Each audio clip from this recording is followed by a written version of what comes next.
За бүгдд нь лог хэрхэн сургах вэ 3 дугаар ангийг үзэх гэж байгаа. Энэ мөчийн мэндийг хүргэе. Өмнөх ангиудын бичлэгийг үзэхийг хүсвэл одоо энэ дээр гарч байгаа линкэн дээр дарж үзэх боломжтой шүү. Happy Snuggletog, Astrid. Happy Snuggletog. Тус ангийн хувьд 129 сая доллараар бүтэж дэлхийн нийтээс 525.7 сая долларын ашиг олсон юм. Өмнөх ангиудынхан адил маш өндөр үнэлгээ авч Алтан бөмбөрцөг, Annie Awards, Оскарт хүртэл шилдэг хүүхэлдэйн кино номинацид нэр дэвшиж байжээ. 2019 онд нээлттэй хийсэн тус кино IMDb дээр 7.2 үнэлгээтэй бөгөөд бидний мэдих Gobber болон Stoic, Snotlot нарын дуу оруулагч нар солигдож, Gerard Butler Stoic-д дуу оруулсан байна. Энэ нь 25 оны live action-доо бэлдэж байсан уу гэмээр. За олон юм нуршилгүйгээр кино руугаа орцгоё. Everyone's going to love my famous mutton stew. Huh? Bit of this, pinch of that.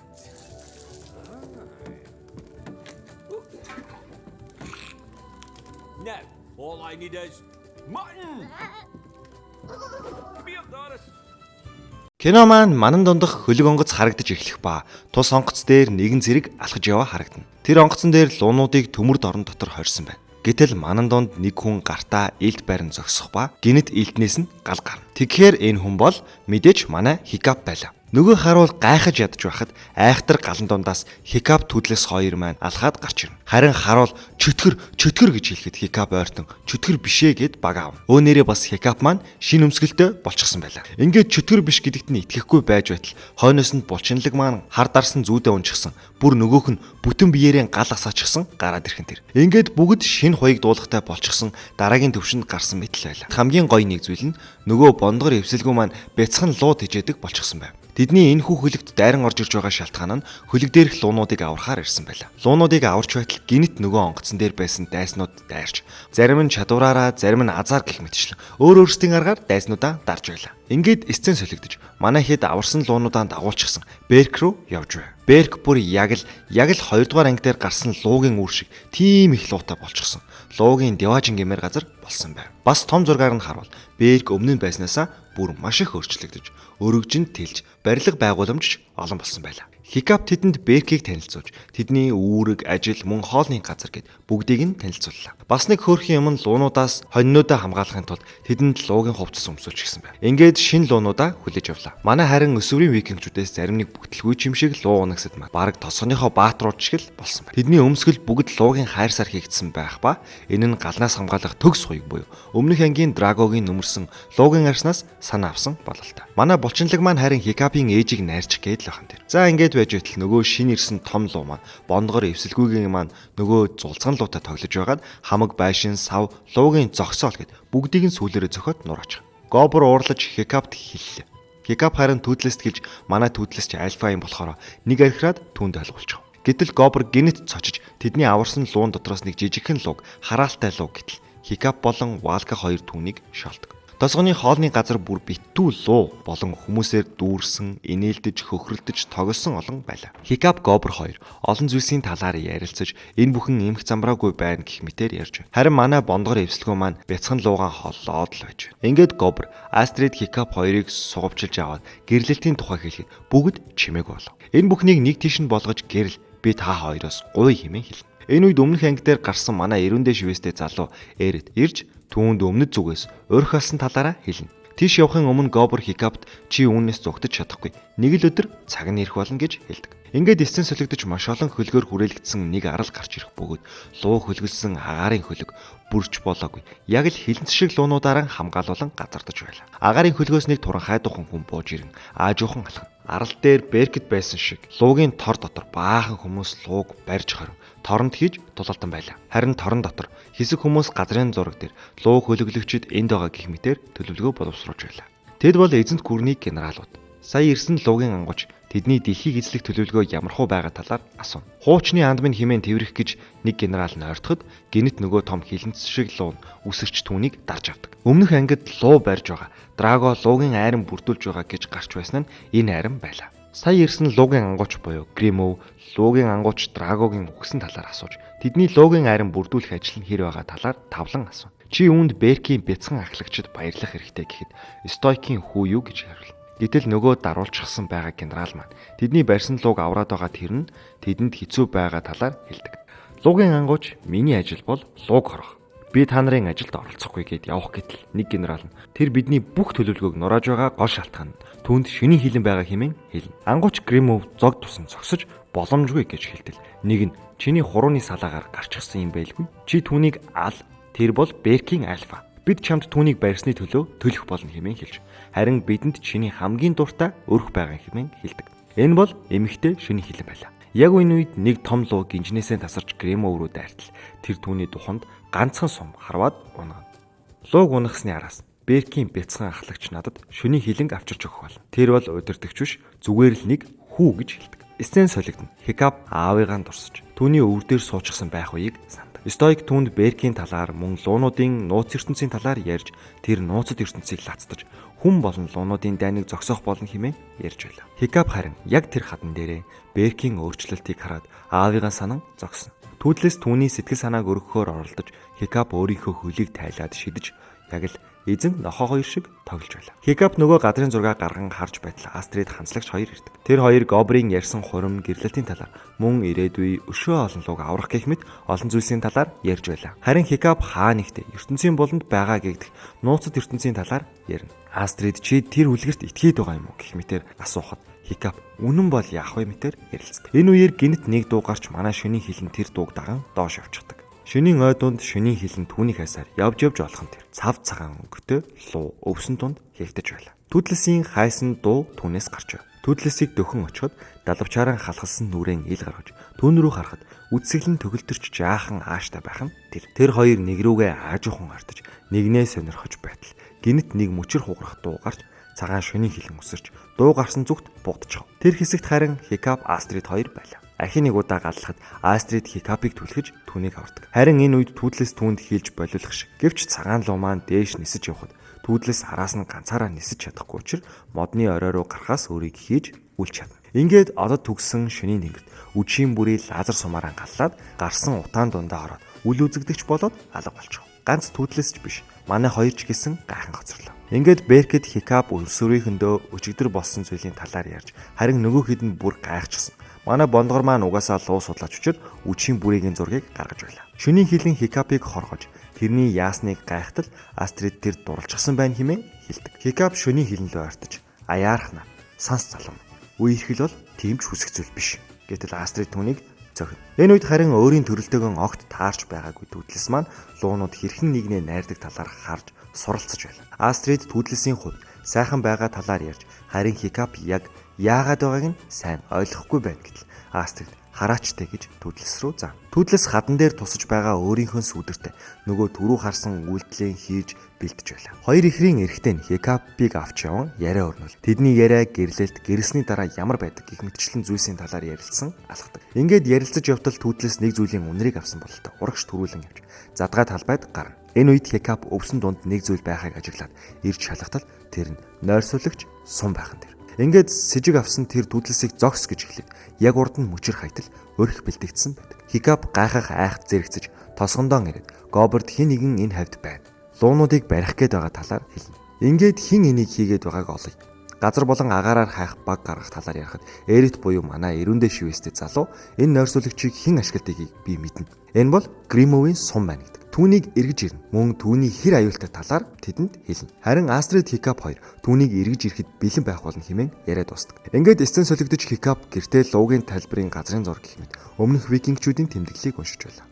Гэтэл гинэт шал шаржигнах чимээ гарч хин нэгэн байгаа юм шиг санагдтал гинэт Гримов гэрт нь ороод ирчихсэн цай аяглан сум. Хикап галт илдээ гаргахч Гримов сандарсан шинжгүй маш хурдан хавчаагаагаан гаргаж ирээд унтаж байсан түлэс рүү харуулж нарсуулдаг. Тэр түүний аавын сандал дээр суугаад өөрийнх нь хин гэдгийг мэдэхгүй байх шиг байна. Чиний аав намайг мэд. Тэр сайн луугийн ангууч байсан зэрэг сэтгэл зүйн дайралтууд хийж эхэлдэг. Тэрээр гинэт чухал царайж үндсэн асуудалд орцгоё. Би бол шөнийн хилэнгийн ангууч. Би бүгдийг нь хороосон. Чинийхээс бусад. Чи надад луугаан өг гэж хэлж дуусаагүй байтал би түүнийг хизээч өгөхгүй гэж Хикап хэл. Ингээд Гримов юм яриад алхаж түүдлэсийн хажууд ирээд түүнийг анзаартал тэр нь манай нөгөө бондгор. Хикап одоо гэж хэлтэл манайхан бүгд бэлэн түүнийг хүлээж байсан байдаг ба. тал талаас гарч ив. Харин Гримов сандарсан шинжгүй байх ба. Хикап чи манай гэрт ирээд аавын минь сандал дээр суугаад намайг луугаан чамд зүгээр өгчихнө гэж бодоо юу хэмээн маргалдаа эхэлнэ. Харин Гримов нэг шүгэлтэхэд дээвэр гинт шатаж мөн хүчлэн дидэгдэж цөмрөн нөгөө амар хилэнц шиг луунууд нь ороод ирдэг. Гримовын луу гал болон хүчлээр төрөгдгээс гадна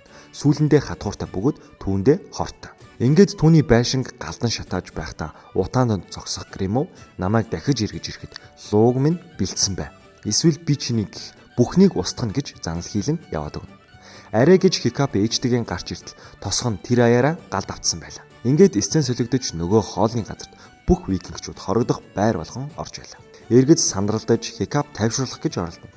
Луу судлаач болох бондгороос өнөөдрийн лууны талаар асуухад хоронд бүрэн гараагүй бондгор маань толгой дохих айдаад унаад өгнө. Сандралцсан иргэдээ урам зориг өгч өнөөдрийн явдал аюултай байсан.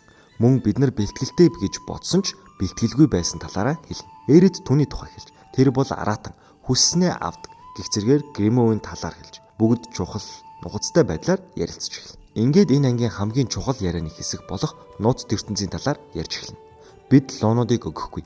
Харин хэний ч олохгүй газарт аваачих хэрэгтэй. Бид түүнээс зүгтэж чадахгүй. Гэхдээ иргэд нууц ертөнц бол түүх, үлгэр домог гэж түүнийг нэцаагч бид олох болно. Бид олох болно. Берк бол газар нутаг биш. Берк бол луунууд болон викингчүүд. Бидний өв соёл. Бид хаанч байсан хамаагүй. Луунуудтайгаа хамт өөрсдийн өв соёлыг тээж байх нь Берк гэсэн нэр юм хэмээн Хикап хэлдэг. Ингээд тосгоныхон ч түүнийг дэмжиж тэд бүгд луугаан унан нууц ертөнцийг хайхаар явцгаана. Ингээд Беркийн бүх хэрэгт луунуудаа унан далай дээгүүр нисэж нууц ертөнцийг олохын төлөөх аянд гарна. Харин энэ үед нөгөө армийн генералууд болон Гримов Беркэд ирчихсэн байх ба шөний хилэн чамаас зугтчихлаа гэх мэтэр генералууд хэлж харин Гримов надаас хинч зугтахгүй гэд тайван. Шөний хилэн нэг л харсан, нэг л дурлсан бол нэгнээсээ холдож чадахгүй гэж итгэлтэйгээр хэлдэг. Ингээд нисэж явсан түүтлээс үүлэн дунд явх үчийн бүрийг олж халдаг. Бүгд түүнийг харж биширч байтал тэр агаарт нөгөө хөл аргаараа алга болно. Мэдээж манай түүтлээс түүний араас хөөж түүний байсан хэсэгт ирэхэд хаанаас ч юм бэ үчийн бүрийг гарч ирээд Хикапыг шүүрээд аваа явчихдаг. Шөний хилэн нилээн гайхаж байхад араас нь явж түүнийг аврах бөгөөд үчийн бүрийгээс холдсондоо жаахан гонсгорой. Энэ үед Гримов яагаад тайван байгаагаа хэлнэ. Учир нь шөний хилэн хол зайд удаан хугацаанд нисэх чадвартай луу биш. Мөн тэд олуулаа учраас ойрхон буудлана. Тиймээс санаа зовхомгүй. Тэднийг барих бол ердөөл цаг хугацааны асуудал гээд жоохон байгаа цагта хөгжилтцгөөе гэж хэлдэг. Харин манай Беркчүүд шинэ аралтай болсон байх ба тус арал дээрээ байрлахаар болдог. Ингээд шинэ арал дээрээ ирсэн бүгд өөрсдийнхөө хувь хувийн ажлыг хийж байлаа. Хикап харин ээжтэйгэн ярилцаж байгаад нууц ертөнцийг хайх аянд ээж нь үүнээс цааш ганцаараа явхаар тохиролцсон. Бүгд унтаж байхад түүтлээс гинэт сэрж нэг зүйлийг сонссон бололтой босдог. Нэг зүйлийн үнэрийг мэдрэх ба тэдний байрлсан газрын гадаах хэсэгт нэгэн үл үзэгдэх биет алхаж байна. Түүтлээс харин түүний үнрээр нь даган яв. Энэ үед үдшийн бүрээ гарч ирэх ба түүтлээс их баярлаж нөгөө сурсан зүйлсээ хийтэл үдшийн бүрийн нэг чанга дугарч цагнаад түүнийг дагуулan нэг тийш яв. Үдшийн бүрийн модон дээгүүр нисэгч манай түүтлээс ганцаараа нисэж чадахгүй тул давьсаар тэр хоёр нэг нуурын ирэг дээр ирнэ. Харин Хикап нойрноос нь сэрээд тэдний араас даган ирсэн байлаа. Үдшийн бүрийн маань арай эвсэлтэйгээр нөгөө луунуудын хийдэг нэгэндээ таалагдах гэж бүжгэлж байсан бүжгийг бүжнэ. Түүтлээсийн хувьд хэтэрхий, эвсэлгүй, жаахан инээдтэй мангардуу байдлаар үзүүлдэг. Ингээд бүтлгүүдж байсан түүтлэс маань газар байх модыг харж түүгээрийн эсэн дээр зурж эхэлнэ. Энэ зураг нь үдшийн бүрийд сонирхолтой байх ба түүтлэсийн зурсан зүйл бол үдшийн бүрий байлаа. Эхний анги дээр гарсан шиг түүний зурсан зураас дээр үдшийн бүрийг гიშгэхэд тэр ууралсан ч үдшийн бүрийг зөрж уурлан шөний хилэн номгодгоно. Лууч гэсэн эмэгтэй нь л бацдаг юм шиг үлээ. Ингээд тэр хоёр өмнөхөөсөн арай илүү дотносч эхэлнэ. Үдшийн бүрий энэ хугацааг хангалттай өнгөрөөсөн мэтэр гинэтхэн дахиад нисээд явчихна. Түүтлэс хойноос нь нисэж чадахгүй дэн тал суулын харж гонсгор хിവэр үлддэг. Өчигдөр нь үнийг харчихсан Хикап маргааш нь дахин сүүлний загвар гаргаж бодож түүтлэсийн галаар түүнийг хатааж түнд шин сүл угсарна. Түүний сүлийг угсархаас өмнө тэр маш их тогтолж байж сууж ядах бөгөөд тэр хоёр учирснаас хойш анх удаа түүтлэс биедан ганцаараа нисэж өөрийн дураар ахин тэнгэртэй дүүлнэ. Эсцэн солигдож Валка манан донд нисэх бөгөөд тэр усан онгоцны флот болон Гримовын луу хөлгөсөн агаарын хөлөгтэй таарна. Гримовын луунууд түүнлүү дайрахч Гримов түүнийг хөөхийг зөвшөөрсөнгүй. Энэ үед манай шөний хилэн үдшийн бүрийг хайж үүлэн дунд нисэн яваад үдшийн бүрийг олно. Тэр хоёр тэнгэртэй дүүлэн нисэж яваад шуурганы үл рүү ордог. Үдшийн бүрий түүнд өөрийн алга болдог чадвараа заах шиг агаарт лазер сумаа буудаж түүн дундаа орж алга болоод туршиж үзээч гэж харахад хоёр ч удаа туршсан боловч тэр амжилттай болж чадсангүй. Ингээд үүндээ жаахан шарн хөдөлсөн төдөлс маань гинэт нөгөө нуруунд дээрээдэг цэнхэр сэрвэнүүд нь цэнхрээр гэрэлтээд цахилгаан биеэр нь тарж байснаа шуурганы үлэн дотор байсан цахилгаануудыг өөртөө сорж аваад алга бол. Тэр шин чадвартай боллоо. Тэр хоёр далай дээгүүр нисэж байгалийн сайханд болцож туйлын туяа доогуур нисэж яваад нэг маш их манан бодонтой хүрхрээ рүү доош унан алга болдог. Харин манай викингчүүд найр хийж байхан тэр. Энэ сайхан газарт авчирсан Хикабд талархаж байна. Сайхан байгаагаа бүх тосхны иргэд хэлнэ. Энүүд Валка ирж тэдэн рүү ирж яваа аюулыг хэлэх ба Хикаб викингчүүдийг дагуулan Гримов болон түүний айрам дээр ирдэг. Хикаб нисдэг хувцаанд дийлхэн тэдний байгаа газар ирнэ. Энүүд Гримовын луунууд мэддэх ба Гримов нэг хуруугаан дуурахад тэд хөдөлж эхэлнэ. Манай хэд нуугдсаар дотогш ордог. Хикаб Гримовын өрөөнд орж ирэхэд бүх зүйл оройтсон байх ба Гримов аль хэдийн дээвэр дээр зөксөд нэг хөшүүрэг татан тэднийг бүгдийг нь гарах гарцгүй болгон тор болгоно. Тэд сандралдаж эхлэв. Гримов Хикаб хоёрын дунд яриа өрнөж яагаад түүнийг энэ бүхнийг хийж байгаа юм гэхэд тэр багдаан унтаж байсан шөнийн хилэнг хөнөөсөн. Ингээд тосгоны баатар болж би эцсийн ганц их жүлдээлгүй хороож ирсэн хэмээн Хикабд хэлдэг. Тэр өөрийн удирддаг луунуудын талаар Хикабд хэлэх ба тэдний толгойд нэг бүс шиг зүйл зөөсөн байх ба түүн дээр нөгөө унтуулахад хэрглэж байсан ягаан өнгийн хороо зоосон байна. Ингээд тэдэн рүү дайрахыг тушааж хилэнцэд луунууд викингчүүд рүү дайрч эхэлнэ. Валка тайга гарамгай гिचн ашиглаж дээш доош гарч торонд тулаад торны завсраар тайга гарган өөрийн лууг дуудах ба түүний луу гинжит торыг зулгааж гаргах ба түүгээр тэрхэд зугтцаадаг. Ингээд тус балгасыг нураахад Гримов гарч ирнэ. Гэтэл хоёр ихрийн эмэгтэй нь тэнд үлдчихсэн байна. Викингчүүд маань буцаж ирэх ба хоёр ихрийн эмэгтэйг алга болсныг очсон хойноо л мэддэг. Тосгоныхон шөнийн хилэнг явчихлаа.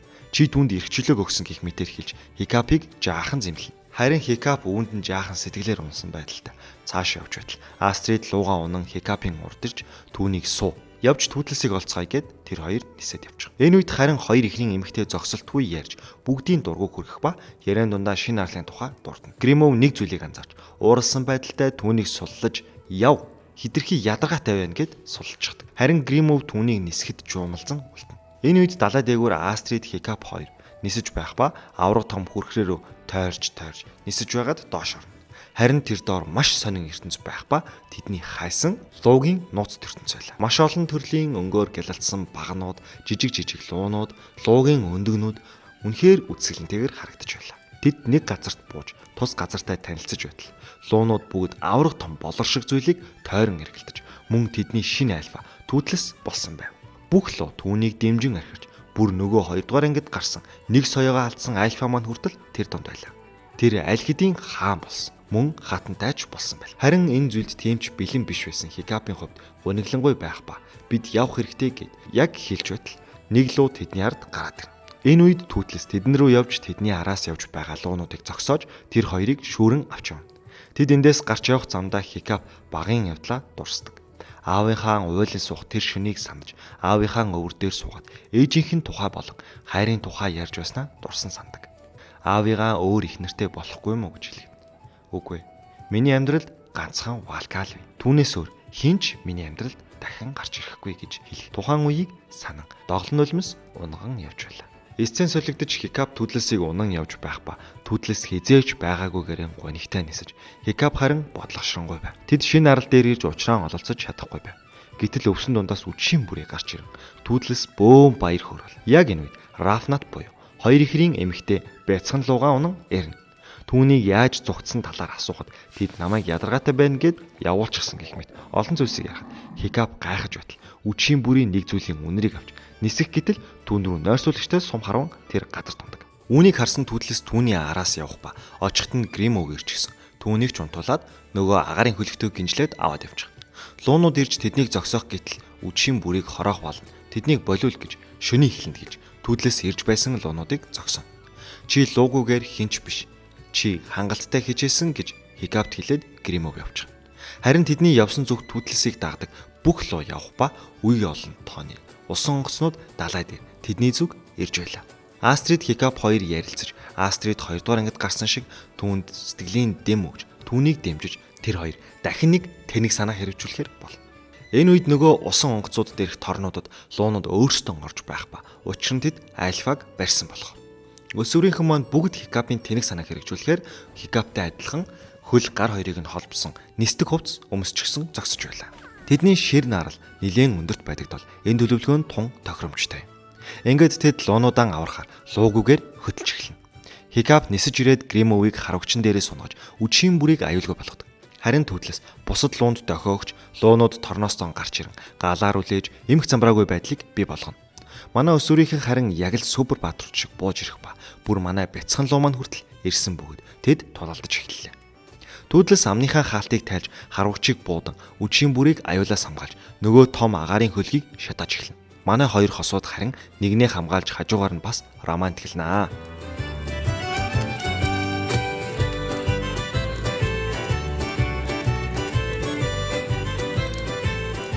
Хикап хандлагчийг унаад түүдлээс рүү нисэж явтал нөгөө хилэнцэд луу замд нь мөргөж зогсоогоод Хикап унахта нөгөө шатаж буй агаарын хөлөг дээр бууж Гримовтэй таарна. Гримов нөгөө ягаан өнгийн хороо үдшийн бүрээд тарьж түүний удирдлагыг өөртөө авна. Хикап түүдлэсийг суллан тэр хоёр араас нь нисдэг. Өсвөрийн викингчүүд маань харин луунуудынхаа хамтаар тэднийг илүүрхэж байлаа. Агаарт шуурганы үүлэн донд Хикап Гримовыг хөөж байв. Түүдлээс галлаж үдшийн бүрийн далавчийг олсон ч үдшийн бүрийн ухаан эргэж сэрхэхгүй байлаа. Гобер нэг генералтай тулалдаж байх ба хажууд нь нөгөө хараалт луу гих жижиг луу байж байдаг. Чи харагдсан гэхэд нөгөө жижиг лууч маш олноороо гарч ирээд усан онгоцыг яг л пирана загас шиг идэж нөгөө генералыг ч мөн идэнэ. Хөлгийн удирдлагыг Астрид өөрчилж усан онгоцнуудыг хооронд нь мөргөлдөвж генералуудыг төмөр торон дотор хорж далай дээрх тулаан биднийх боллоо. Харин Хикап болон Гримов хоёр хөөцөлдөж байтал нөгөө хилэнцэд луунууд Хикапын араас гарч ирсээр тэр хоёрт асуудал үүсч эхэлнэ. Гэхдээ түүдлээс тэднээс зүгтэн явсаар Беркийн шинэ арлын хажуугаар ниснэ. Уламжлал болсон гэмээрч юм шиг эцсийн тулаан Беркийн ард түмний нүдэн дээр ил болдог. Бас тэд өнөөхөл сурсан зангаараа Хикап түүдлээс хоёрыг уухайлан дэмжиж эхлэв. Хилэнцэд луунууд түүнийг бүслэн түүнийг тал талаас нь барин авна. Харин түүдлээс шин чадвар болох аянга дууддаг чадвараа ашиглан луунуудыг чунгаа өөрөө агаарт замхан алга болно. Ингээд Гримовын өөдөөс гинэт гарч ирнэ. Хикап луун дээрээс нь үсэрч Гримовын өөдөөс нисгэд Гримов нойрсуулагч сумаараа харвна. Хикап агаар дээр бултсан боловч түүдлээс суманд оногдсон доош унах ба Хикап харин Гримовыг тэрэн доош унах гэж байхдаа үдшийн бүрийн удирдуулж байсан хүзөвчнээс зуран алдсан байлаа. Үдшийн бүрийн удирдуулж байсан хүзөвчийг тайлаад түүнийг авар хэмээн доош унав. Үдшийн бүрий тэр даруй түүдлээс рүү явж хадан цохиороо түлхэн тэр хоёр аврагдана. Харин Хикап Гримов хоёр агаарт ноцолдон Гримов түүний далавчийг өрж нисэх боломжгүй болгоно. Харин үдшийн бүрий хурдтайгаар Хикап руу ирэхийг хараад түүний хиймэл хөлнөөс барьсан Гримовыг хиймэл хөлтөөгөө хамт доош унгана. Үдшийн бүрий Хикапыг аварж түүдлээс дээр авчирдаг. Бүх Берк, бүх луу аюулгүй болж уухайлснаар Хикапын зүг эрцгэн. Бүх луу аюулгүй болсон ч нэг зүйл байлаа. Энэ бол эрхчлөө. Хикапын хувьд хүнд шийдвэрч гисэн тэр луугийн хаан Альфа лууг тавьж явуулах шаардлагатай байлаа. Энэ нь зөвхөн түүдлээс болон Хикапын тухай биш.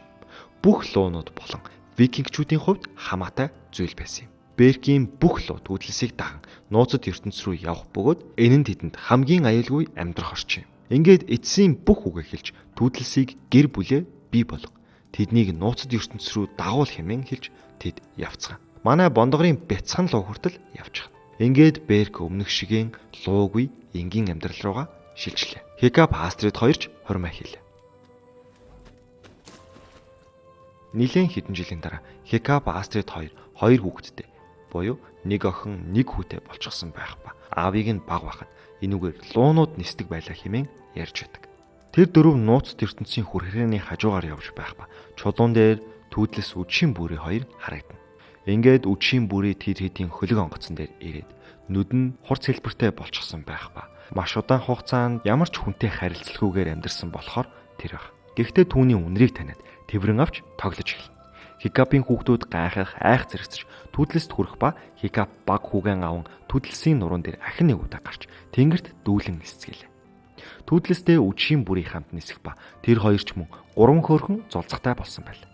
Астрид харин том охинтойгоо ханцлагчийн нуруунд дээр суужсан хуучнаа дурсаад жинхэнэ жаргалтай төгсгөл байлаа. 3 ангийн турш бидэнтэй хамт байж лууг сургасан жирийн хүү тосгоны ахлагч болж бүх лууг аварсан түүхтэй танилцж бодлын тэнгист дарвуулан дэлгэсэн танд баярлалаа. Subscribe, like дарж биднийг дэмжээрэй.